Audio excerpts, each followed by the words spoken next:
This new moon at 16 degrees of Gemini is the jump off point for a lot of this new, very cerebral energy that's coming in. Very exciting stuff. Let's talk about it. Bring it on.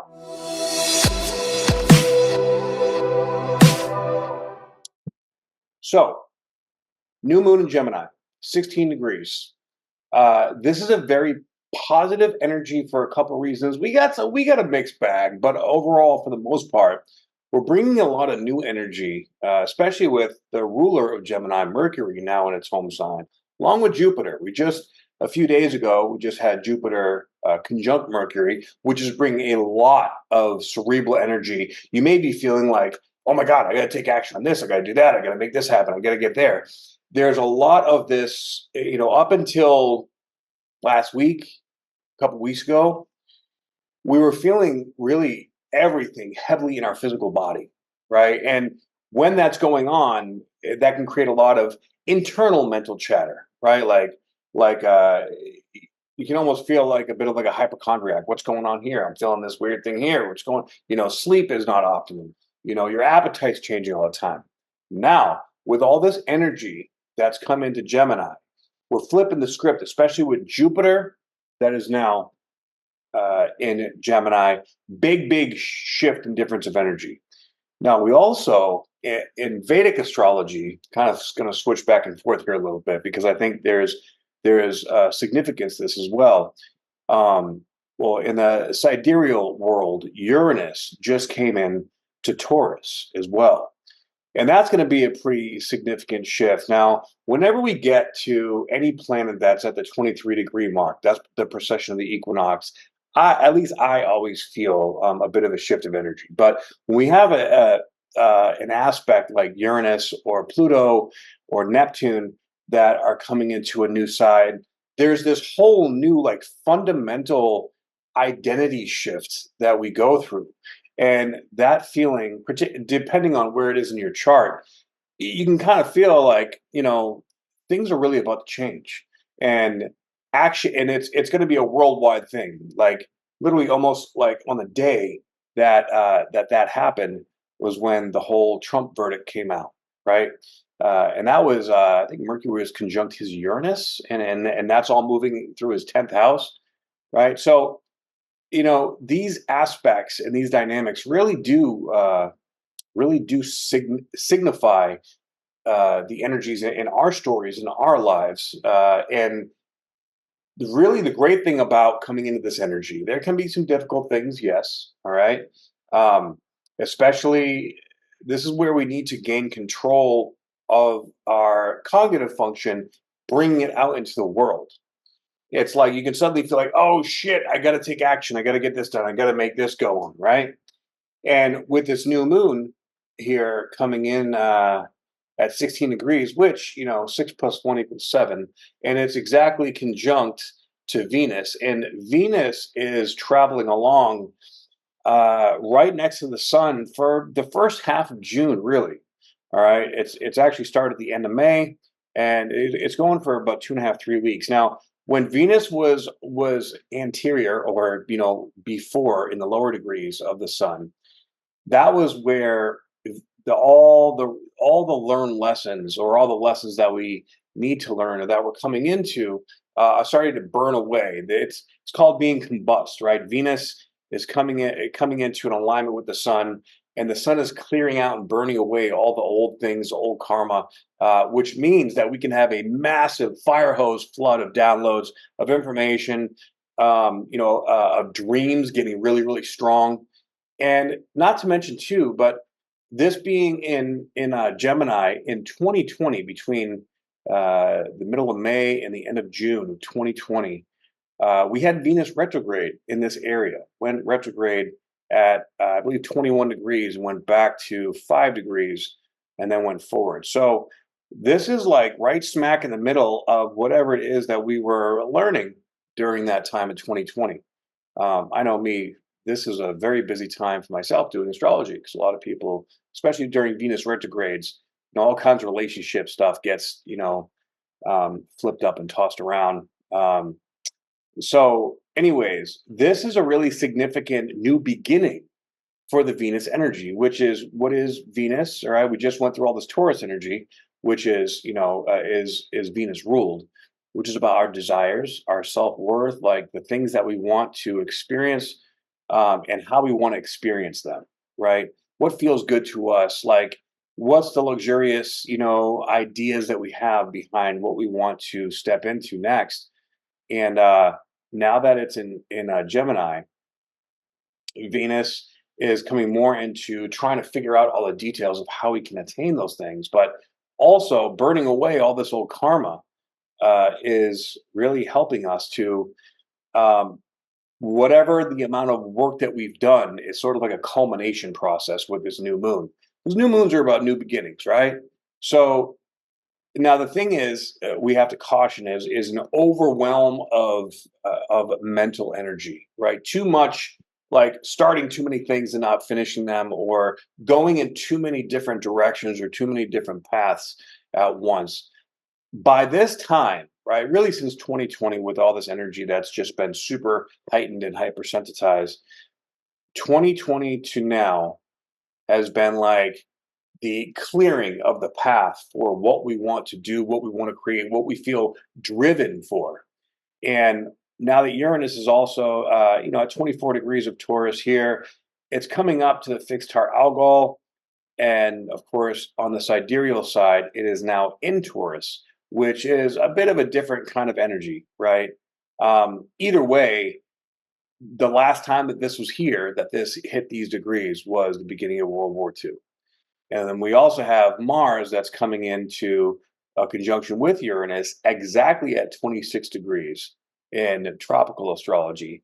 Uh, Algol represents Medusa's head. It's a very dark fixed star, and it can bring out a lot of Mars conjunct Uranus is a war energy, and with everything that we're seeing in the world, we can bet to see a lot of stuff like that coming out. But also, too, this is deep, unexpected levels of passion, unexpected, leadership, like stepping up into like a determination, like, like Gandalf, you shall not pass, right? Like this is where we're drawing the line and we are standing up for what we believe in. Now, I hope and pray that everyone that is ready to stand in that place has been doing the inner work to come from an authentic, genuine place, as opposed to feeding the conditioning, and all the propaganda that's been out there and creating division. We can get into a very powerful, solidified leadership role in a positive way with these aspects when we own the vulnerable shadow part of ourselves. But I do believe we're going to see a lot of people out there that are unconscious, that are going to be feeding into that darkness, and we're going to have to hold the line with this kind of stuff. Okay, but for now, just know that we have Mars that's here at an anorectic degree in its home sign. So Mars is also like, let's make it happen. Let's go. Let's get it done. Right. Chiron is exactly conjunct Hygeia. Now, Hygeia represents healing. Right. And so there's a lot of deep, deep healing that's been going on with all these planets that have been coming across Chiron. It's just been like, boom, boom, boom, boom, boom. So hopefully you've been identifying ways to be able to keep yourself still and keep yourself, from reacting to your triggers. And, even if you're feeling kind of lost, I know a lot of people, I've been doing readings for a lot of people that are feeling like they're in this purgatory kind of state of being.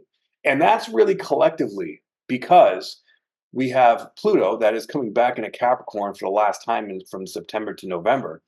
And that time period, it's completely burning away all these systems that were a part of the old system.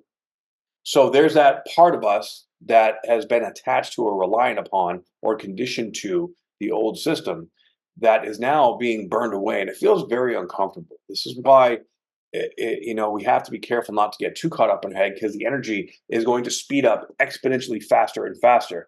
And if we're too scattered, we can literally energetically like rip ourselves apart. Okay. Now, the one thing here on this chart that's sort of holding accountable the energy is this Saturn that is square to this new moon. Now, I don't really consider this technically a bad thing. I actually think that this is a check and balance type of system for the spiritual growth and how we're transmuting that into the 3D reality that we're in.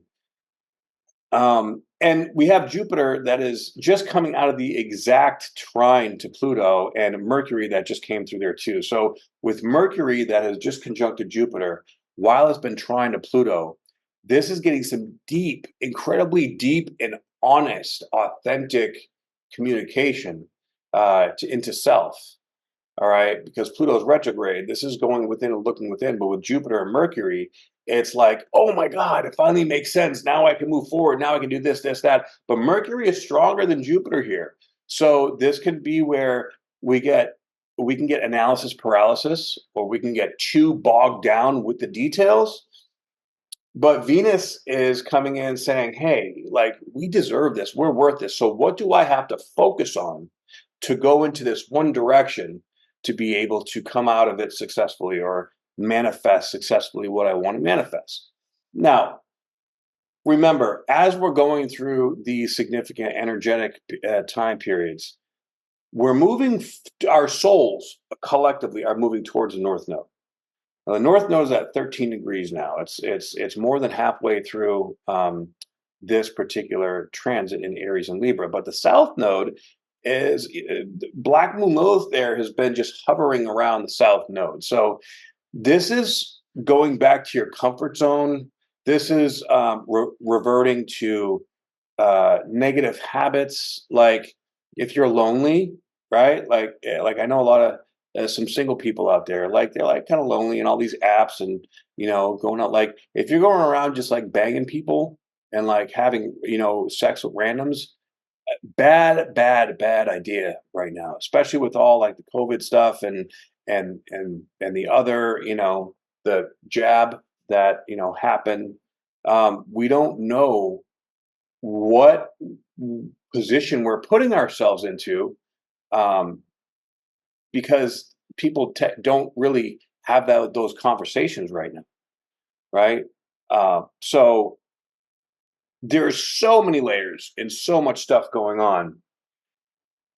Be Beware not to subject yourself to the escapism energy, because also Neptune at 29 degrees with Saturn here, uh, especially Saturn in Pisces, and Saturn is going to go retrograde here in less than a month. So, and then Neptune is going to be about 5 weeks. But once Saturn goes retrograde, whatever you've done in the last 6 months for the inner work or being authentic and true to yourself, Saturn in Pisces is all about uh, it's all about looking at how you are being true to yourself and the way that you're spiritually uh, coming out into the world. Like, is what you're feeling on the inside what you're expressing on the outside, right? Or are you running away from it, or are you avoiding it in some way? And when Saturn goes retrograde, whatever tests, whatever experiences you've gone through in the last 6 months, this is where the karma of those decisions comes in and and shares the difficult and karmic insight of the lesson that you need to learn. And I'm just like, we have to go through what we have to go through, and we're aware and not aware of what, it is what it is. But there is always people, opportunities, situations, things that when you slow yourself down and you let yourself get out of your triggers and get out of your own way, you're able to really see what the lesson is. And in your heart, right, if this what you're doing is something that is good for you and noble, or something that you're just going for that dopamine hit. Like if you're up in the club, snorting coke and banging hookers, or like just drinking so much alcohol that your liver hurts, or eating so much, emotionally eating food and all that kind of stuff. That is the self-loathing kind of stuff that this Saturn is going to kick our asses, right? If you've been really beating your body up, with all this Taurus energy that we've gone through, now you're either going to reap the benefits or reap the repercussions of that energy. So be aware of that. And now with all this Gemini energy, like the awareness is going to be coming up like crazy fast. Okay. So be kind to yourself and allow this energy to flow through you. In order to be able to do that, we have to be very aware of any attachments that we make. Right. So if you feel like you're exhausted or you're just getting ran over from all the energies that are going on, it's because you are not surrendering and you are trying to control parts of this that you're not meant to control, and you're not allowing your heart to guide you. And this is going to be where, I mean, we're all going to be super tested because Jupiter now being a Gemini, it's going to be so cerebral that like this is a great time to publish books. I actually just published my second ebook on Amazon. It's called "Getting Out of Your Own Way" about self-sabotage. Right, I will be posting links with that on my Instagram and on my YouTube as well. If you would like to download and read that book, I'm also going to make an audio book version of it as well. But anyways, with Chiron also coming into unknown territory, well, that we haven't seen in 50 years. All right. Chiron is now getting to that precession of the equinox degree where things are really going to start to feel that Aries wounding collective energy. And this is where we're really going to start to see it out in the world. I think July is really going to kick off a lot of that stuff. But it's all culminating to when Pluto goes back into Capricorn for its last time. Then after that, it's like now all the truth has been revealed and exposed, and now we really see what's going on. And now, whatever is happening out on the world stage, it's like we are all going to be made to play a part of it. It's going to affect everyone. There's not going to be any running away from it or getting, avoiding it at all in any way, shape, or form. And in a way, we all kind of can feel that it's coming, and don't really know how to deal with it because we're not supposed to control it. We're supposed to be like, you know what? Okay, whatever happens out there that's outside of my control, I know that I came here for a divine purpose, and I am willing to step into that purpose. And that's going to require you stepping through your fear, stepping through your attachments, stepping into any kind of stuff that is been holding you back from living the fullest version of your own expression is going to come up. And thank God, this new moon is clearing out the last 4 years of that Venus karma, bringing in a new cycle. Venus in Vedic astrology, they call it becoming visible, right? Venus is becoming visible, and Jupiter just became visible as well, which means that these energies are going to get exponentially more intense. And Mercury is here; it's only going to be here for a couple weeks. So it's going to be moving very fast through its home sign. It's going to conjunct the Sun and Venus, and it already conjuncted Jupiter. So this is getting a massive amount of insight, massive amount of downloads, massive amount of get up and go, if you will. But be careful not to go too fast that you stumble over yourself. This is about taking everything that you learned and pacing yourself energetically. Okay, if your mind starts going too fast and you get caught up in the whirlwind of energy, you have to do some checks and balances to slow yourself down. All right. And Saturn is going to, I feel like, make you stumble a little bit if you are trying to go too fast. Okay. So with all that being said, I hope you resonate with this message. If you do, please like and share it with somebody if you feel like they can benefit from this message. And if you would like to see all the services I provide and what I do, be a part of my community and get my newsletter, and you can download for free my very first ebook called Decrypting the Language of the Human Body, go to my website, optimizinghuman.com, and I would love to work with you and do some healing work and make this world a better place. All right? I hope you have a wonderful new moon in Gemini, and I will see you all in the next video. I hope.